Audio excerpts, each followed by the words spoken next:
Good morning, dear student. How are you? I hope you all are fine at your home. Welcome back to awesome virtual classes. Now, तो बेटा last video में हमने nitrogen fixation तक read out कर लिया था। हमने ये पता लगा लिया था कि राइजोबियम नाम का एक माइक्रो ऑर्गेनिज्म होता है जो हमारी अर्थ को क्या करता है, नाइट्रोजन कंपाउंड प्रोवाइड करता है। Okay, now we are going to study about the production of alcohol, wine and vinegar, यानी माइक्रो ऑर्गेनिज्म कैसे हमें क्या प्रोवाइड करते हैं, alcohol, wine and vinegar provide करते हैं। Okay, now let's discuss about them. Okay, micro organism are used for the large scale production of alcohol, wine and acetic acid. तो बेटा ये क्या करते हैं, हमें लार्ज स्केल का जो प्रोडक्शन हम करते हैं इनका, जैसे नॉर्मल स्केल का अगर प्रोडक्शन करते हैं तो हमें इसकी रिक्वायरमेंट नहीं होती इतनी, लेकिन जब हम लार्ज स्केल में करते हैं, कमर्शियल के तौर पे करते हैं, यानी व्यापारिक तौर पे करते हैं, तो आपको क्या है, इसकी रिक्वायरमेंट होती है। अब एल्कोहल आप जानते ही हैं, वाइन आप जानते ही हैं। अब बात आती है एसिडिक एसिड, जिसे हम विनेगर भी कहते हैं। और बेटा ये आपके मोस्टली यूज़ होता है, जैसे आपने देखा होगा डिश वॉश में जो पाउडर मिलाया जाता है वो यही होता है। ओके, यानी ये एसिडिक पाउडर होता है, जिससे क्या होता है, आपकी जो चिकनाई होती है वो इजीली साफ़ हो जाती है। जैसे फ्रिज वगैरह को साफ़ करते हैं हम, इससे होता है। Okay, so next, yeast is used for the commercial production of alcohol, wine and beer. इन तीनों के प्रोडक्शन में यीस्ट हमारे बहुत ज़्यादा काम आता है।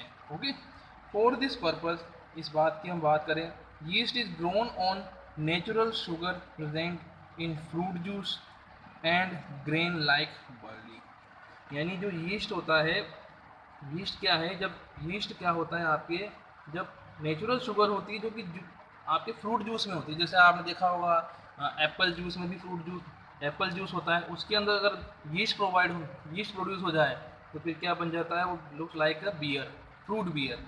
आपने पिया भी होगा फ्रूट बियर, तो वो यही होती है।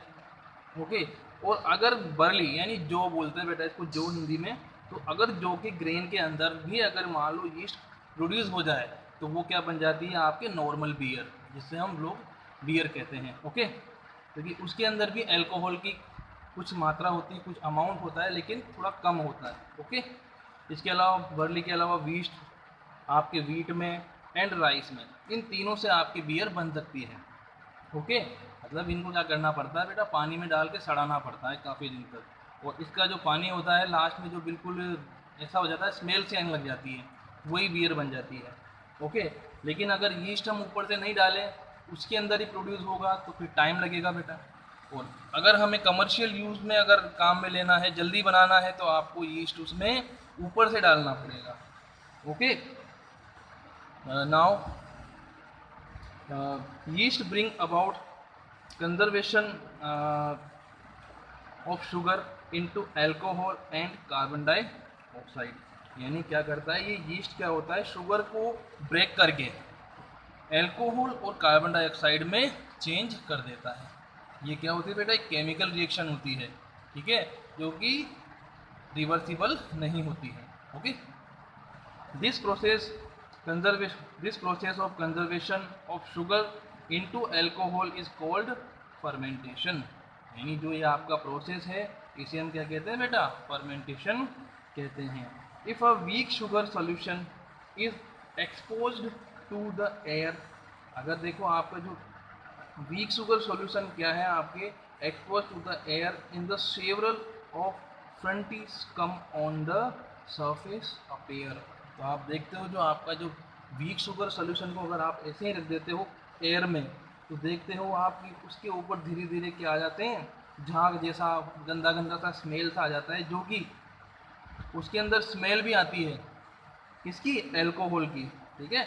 And liquid begin to smell of alcohol, और जो उसके नीचे का जो लिक्विड होता है, ऊपर तो गंदा गंदा सा आ जाता है झाग जैसे, और नीचे का जो आपके लिक्विड होता है उसके अंदर का, उसके अंदर एल्कोहल की स्मेल आती रहती है।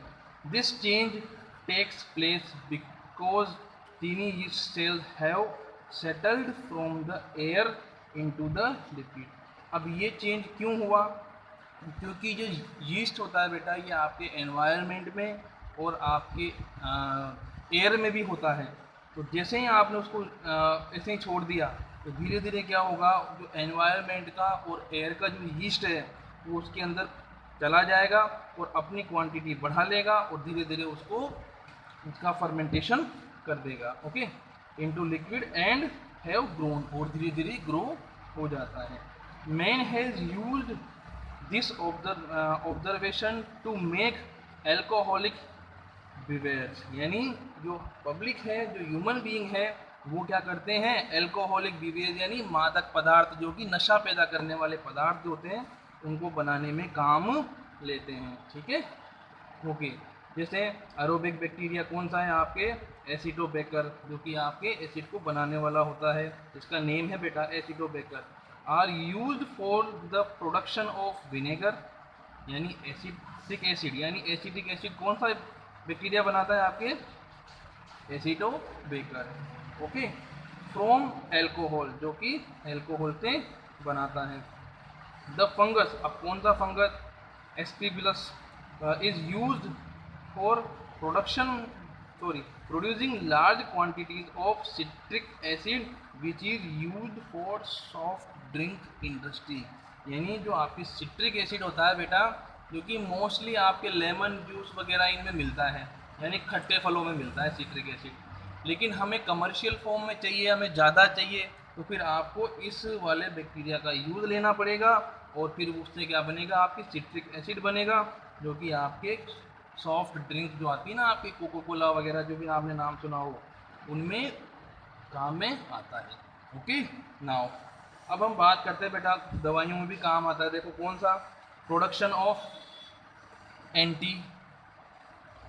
एंटीबायोटिक्स, यानी एंटीबायोटिक्स को बनाने के भी काम आता है। अब एंटीबायोटिक्स क्या होती है, फर्स्ट ऑफ ऑल तो मैं आपको बता दूं, एंटीबायोटिक्स क्या होती है, ऐसे केमिकल्स होते हैं आपके जो किसी पर्टिकुलर स्पेशल टाइप के माइक्रो ऑर्गेनिज्म को मारने के या उसकी ग्रोथ को रोकने के काम आता है, ओके। अब वो माइक्रो ऑर्गेनिज्म किसी भी टाइप का हो सकता है, हर अलग अलग माइक्रो ऑर्गेनिज्म को मारने वाला एंटीबायोटिक्स अलग अलग होता है, डिफरेंट होता है, ओके। अब आप किसी भी पर्टिकुलर माइक्रो ऑर्गेनिज्म को क्यों मारोगे, क्यों उसकी ग्रोथ को रोकोगे, why, because of this is the harmful of for us, यानी जो हमारे लिए क्या है, हार्मफुल होगा, तभी तो हम उसको मारेंगे। देखो अब ये आपकी डेफिनेशन बन जाएगी एंटीबायोटिक की, आप चाहो तो बुक में से इसमें से लर्न कर लेना, आप चाहो तो नोट्स में से लर्न कर लेना, एज जो विश। एंटीबायोटिक्स आर केमिकल्स, ऐसे केमिकल होते हैं दैट किल्स और stop the growth of certain kinds of micro organism, जो कि किसी पर्टिकुलर माइक्रो ऑर्गेनिज्म को रोकने, यानी उसकी ग्रोथ को रोकने या फिर उसको किल करने के काम आते हैं, यानी मारने के काम आते हैं। They help us they help our body to fight disease, यानी ये हमारी बॉडी की सहायता करते हैं, किसके लिए, बीमारियों से लड़ने के लिए। द नेम ऑफ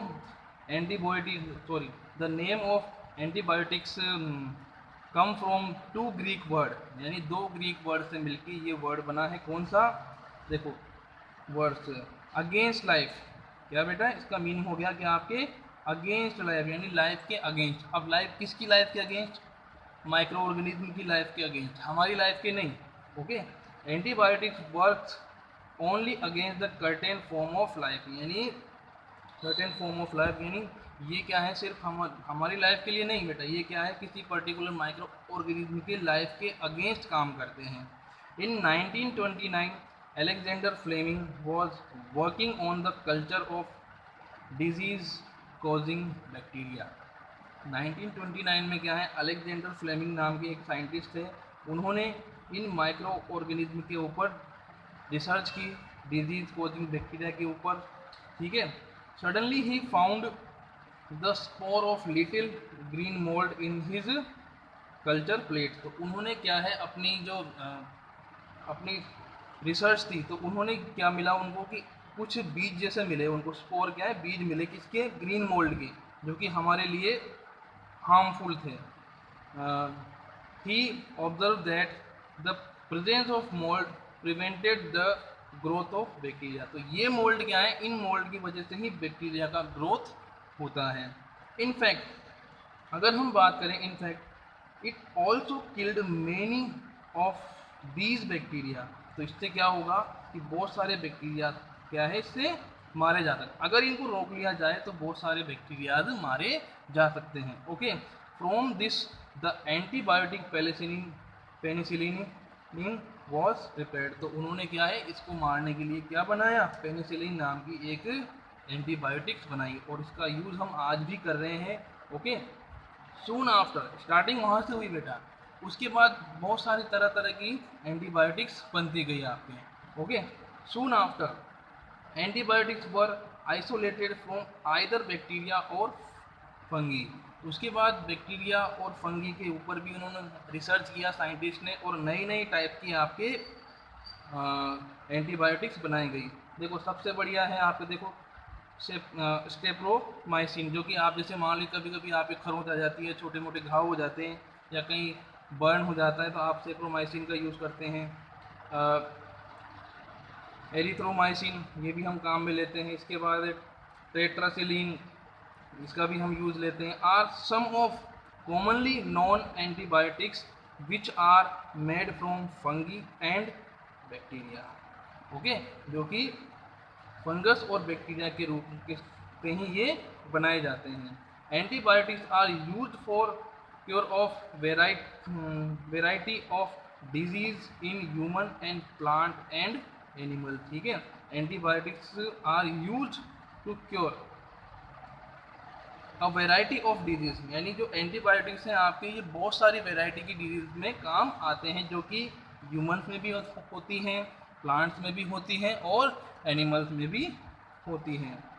अब देखो, precaution to be taken while using antibiotics, यानी जब हम एंटीबायोटिक्स का यूज़ ले रहे हैं तो उस टाइम पर हमें किन बातों का ध्यान रखना चाहिए।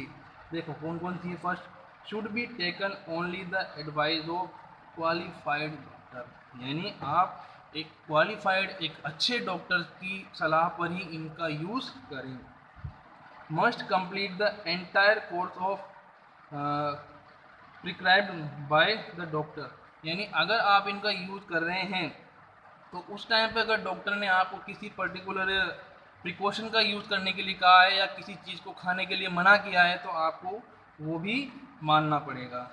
Axis does must not be taken, और इनकी ज़्यादा यूज़ भी सही नहीं है। ओके, ज़्यादा इनका यूज़ करना भी सही नहीं है, ये हमारे लिए हार्मफुल हो जाती है। तो बेटा आज की क्लास को हम यहीं ओवर करते हैं, अदरवाइज़ वीडियो बड़ी हो जाएगी। Thank you.